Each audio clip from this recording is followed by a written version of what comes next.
Саламатсыңарбы балдар? Бүгүн кыргыз тил сабагы. Баарыңар сабакка көңүл бургула. Биз өткөн сабакты кайталап алайлы. Жөжө, каз, өрдөк, күрп, тоок, короз. Бул сөздөр биздин эсибизден чыккан жокпу? Анда эмесе балдар, ны жана ың тыбышы катышкан сөздөрдү чогуу окуп көрөйлү. Он, оң, тан, таң, мин, миң, чоң эне, тең.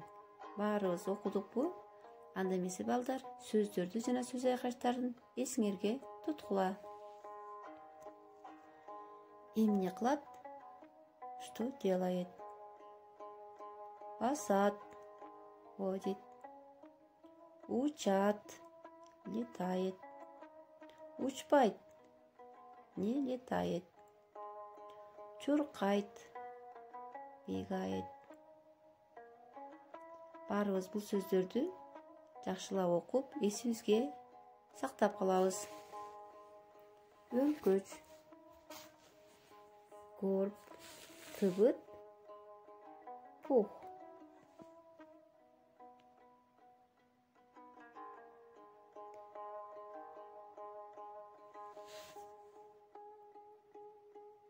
Түсү ак, белого цвета. Анча чоң эмес, не очень большой. Тизесин жерге бүктөгөн, падает на коленки. Балдар, бүгүн көтө турган темабыз мына ушул сөздөргө байланыштуу. Бүгүн көтө турганыбыз төө жөнүндө. Төөнү биз билебизби? Төө бул ача тыяктуу жаныбар. Алар бир өркөчтүү жана эки өркөчтүү болушат. Анда эмесе балдар, төөнү катыштырып, диалогторду түзүп көрөлү. Бул эмне? Бул төө.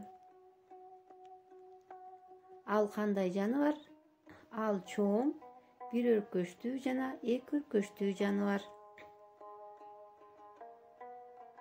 Төө эмне берет? Төө сүйүк, тыбыт берет.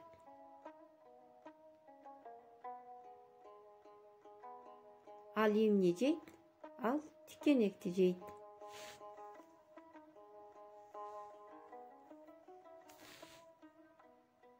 Төө эмне кылат? Төө басат, чуркайт, жатат.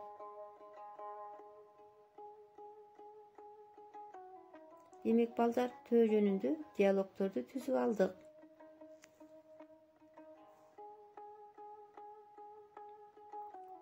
Тапшырма. Балдар, сүрөттөрдү көрүп турасыңарбы? Мына ушул сүрөттөрдү карап, кайсы жаныбарга таандык экенин айтып бересиңер. Саламатта болгула балдар.